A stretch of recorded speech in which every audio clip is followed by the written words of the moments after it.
ala atas alladzina orang-orang yang min sebelum qablikum kamu la'allakum mudah-mudahan kamu takut bertakwa. Al-Quran 5. Ada Qurannya, ada tajwidnya, ada terjemahnya, ada tafsirnya, ada asbabun nuzulnya. Harganya cuma 200.000. Yang menjaga kita dari neraka harganya 200.000.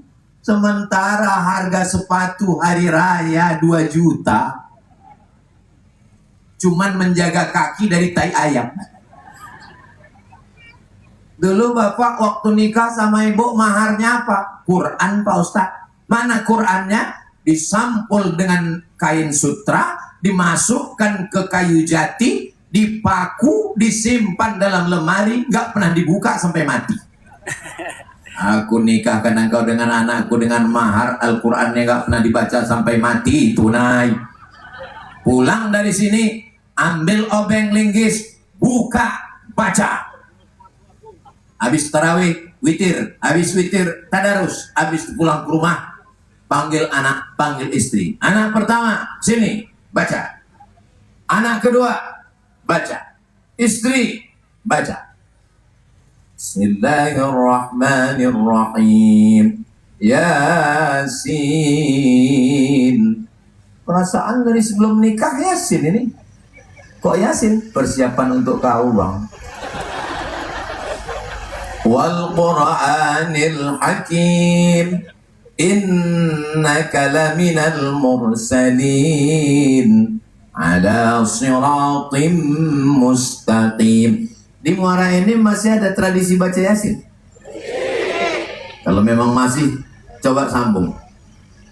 Ala siratim mustaqim tanzilal azizir rahim litudhira qauman ma unzira aba'uhum fahum ghafilun laqad haqqal qawlu ala aksarihim fahum la yu'minun. Itulah enaknya kalau baca Quran rame-rame. Yang nggak hafal nggak ketahuan. Gerak-gerakkan aja mulut. Kau hafal yang dibaca Ustaz? Tidak. Terus itu lip sync aja. Pertama dengar, kedua baca, ketiga pahami artinya, yang keempat amalkan. Rubbatalil Quran wal Quranu yal'anu. Berapa banyak orang baca Quran dilaknat oleh Quran. Kenapa dilaknat Quran? Karena tak betul bacaan. Alhamdulillah Pak Ustaz, saya nggak pernah salah. Kenapa? Karena saya nggak pernah baca. Lebih baik pernah salah karena baca daripada tak pernah salah karena tak pernah baca. Setelah itu puncaknya yang nomor 5 yang paling mulia. Siapa di antara kita yang paling mulia? Yang paling mulia adalah kiai. Karena beliau buka pesantren, disitulah dibacakan Quran. Kalau bapak bukan kiai, bapak bukan ulama, bapak bukan syekh, bapak bukan tuan guru, bapak bukan ustadz, tapi ingin dapat pahala macam kiai, maka bantu pondok-pondok pesantren seperti yang dilakukan oleh Bupati Muara Enim. Ustaz tahu dari mana? Saya cari-cari berita dulu. Mohon maaf Ustaz ke Mas Ali, mobil untuk pimpinan pondok pesantren nanti sebentar lagi akan dikirim. Padahal tak ada Ustaz ke Mas Ali nanya mobil. Saya pun nggak tahu cerita ini. Karena kalau tahu saya minta juga. Antara mereka berdua, Pak Bupati ngomong dari kediaman tadi ke lokasi. Ternyata saya tanya, Pak Bupati, di sini pimpinan pondok dan sekolah dapat Pak Ustadz.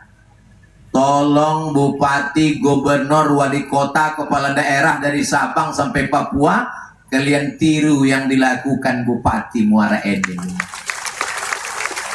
Bupati mati, Wali Kota mati, Gubernur mati, Presiden mati. Tapi anak santri pesantren akan tetap mengirimkan bacaan Al-Quran Yasin mengalir sampai hari kiamat. Orang kaya mati, orang miskin mati. Lebih cepat, apalagi BPJS. Mana pejabat-pejabat? Mati.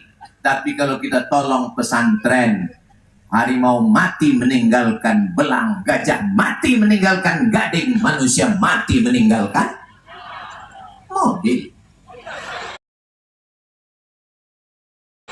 Itu loh. Alumni pesantren yang hafal Quran, bisa baca kitab, dikirim ke Al-Azhar Kairo, Mesir. Allahu Akbar. Kalau saya takbir itu berarti sudah 50 menit. Saya terus terang sampai ke Muara Enim ini hati saya sakit. Kenapa sakit? Karena ketua Jati, Ustadz Irawan Taqwa, Jati itu jaringan alumni Timur Tengah, alumni Yaman, alumni Maroko, alumni Sudan, beliau ketuanya. Katanya anak-anak berprestasi di Muara Enim nih dapat beasiswa. Itulah yang membuat sakit hati. Karena saya dulu nggak dapat beasiswa. Mana bupati yang dulu waktu saya belajar ke Mesir? Mati. Mana gubernur dulu yang waktu saya belajar ke Mesir? Mati. Coba kalau dikasihnya saya beasiswa dulu, kan ngalir pahala untuk dia. Nggak dikirimnya, matilah dia. Ini Ustadz emosi atau gimana? Lapar.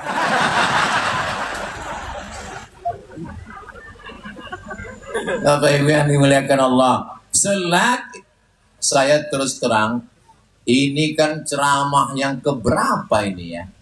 Pokoknya kemana-mana lah kami tadi udah. Dari mulai Bukit Asam sampai ke Bukit Manis sampai ke Bukit Pahit. Dan sekarang ke Muara Enim. Maka puasa pula lagi. Sampai tadi Pak Bupati nanya, Ustadz Somad, iya, gimana Ustadz menjaga suara Ustadz? Datang pula cemas saya. Ini jangan aku nggak keluar suara nanti. Dan saya tadi berpikir memang sore-sore ini nggak bisa saya suara menggelegar. Paling nanti isi ceramah, marilah kita membaca Al-Quran.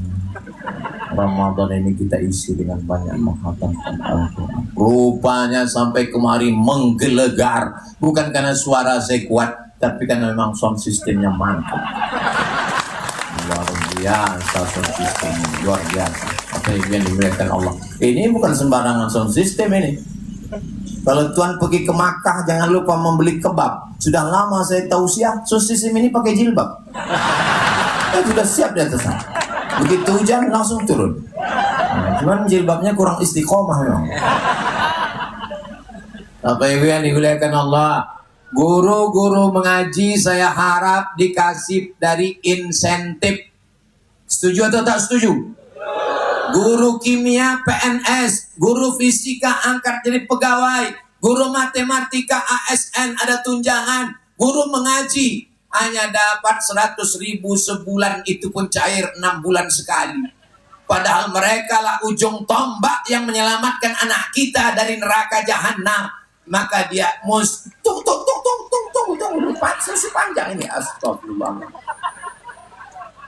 Mereka lah yang mengajarkan anak kita mengaji alif di atas A, alif di bawah I, alif A, I, U, alif fastah A, alif kasroh I, alif dhammah U, A, I, U. Mereka lah yang mengenalkan Al-Quran, tapi kita menyepelekan mereka.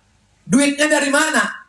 Berapa banyak tambang-tambang di Muara Enim? Apa manfaatnya untuk Muara Enim? Mereka mesti bayar pajak untuk daerah, bukan untuk pejabat, tapi dipakai untuk guru-guru mengaji.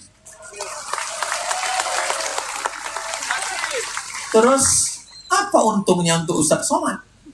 Kalau anak-anak berprestasi ini, guru-gurunya diberi insentif, pondok pesantren, anak berprestasi, pulang mereka dari Mesir, syukur-syukur nanti dibangunkan pula Islamic Center lengkap dari TK Quran, SD Quran, SMP Quran, SMA Quran, sekolah tinggi Al-Quran di Muara Enim. Takbir. Oh, nggak bisa Pak Ustadz, karena anggaran APBD dipotong. Basnas besar, potongan atas saja. Tapi di Muara Enim gaji uang tunjang, uang sipak, uang sundul, uang tanduk, uang sikul. Potong semuanya. Gunanya untuk apa? Itulah yang dibawa mati nanti menghadap Allah Subhanahu wa taala. Mobil besar tinggal, rumah besar tinggal, bini besar tinggal. Zakat, wakaf, infak, sedekah, itulah yang akan mengalir setelah kita mati menghadap Allah Subhanahu wa taala. Kira-kira yang saya sampaikan ini betul atau salah? Betul. Kalau ada yang bilang salah, berhenti saya. Bapak Ibu yang dimuliakan Allah Subhanahu wa taala, Ustadz Somad sampai jam 5.30, sekarang sudah jam 5.39. Di akhir majelis, mari kita sama berdoa kepada Allah. Doa ini kabul. Puncak tabligh akbar bukan pada pengajiannya, tapi pada doanya. Puncak tabligh akbar bukan pada tausiahnya, tapi doa anis saimi hatta yuftir.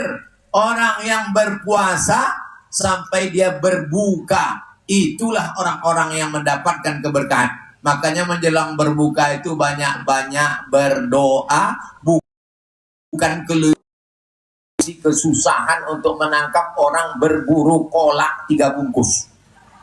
Tapi kita duduk di rumah berzikir berdoa. Nabi Muhammad Sallallahu Alaihi Wasallam punya anak perempuan namanya Sayyidatuna Fatimah. Fatimah punya anak laki-laki yang besar namanya Sayyidina Al-Hasan, yang kecil namanya Sayyidina Al-Hasan punya anak cucu cicit keturunan masih ada di kota Makkah, ahli hadis, profesor, doktor dari Al-Azhar, namanya Sayyid Muhammad Alawi Al-Hasani. Al-Hasani karena keturunan Sayyidina Al-Hasan. Al-Maliki karena mazhabnya Maliki. Namanya Sayyid Muhammad Alawi Al-Hasani Al-Maliki. Sayyid Muhammad Alawi keturunan Hasan cucu Nabi ini punya murid.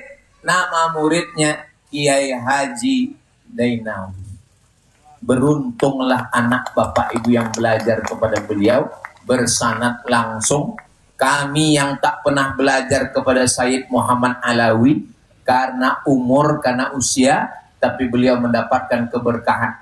Nanti kalaupun sudah ada nama-nama di protokol, saya tetap minta doa dari beliau supaya kita mendapatkan barokah, karena beliau termasuk orang yang bersalaman dengan orang yang bersalaman dengan orang yang bersalaman dengan orang yang bersalaman sampai sanadnya kepada Nabi Muhammad Sallallahu Alaihi Wasallam. Itulah yang dapat saya sampaikan pada kesempatan kali ini.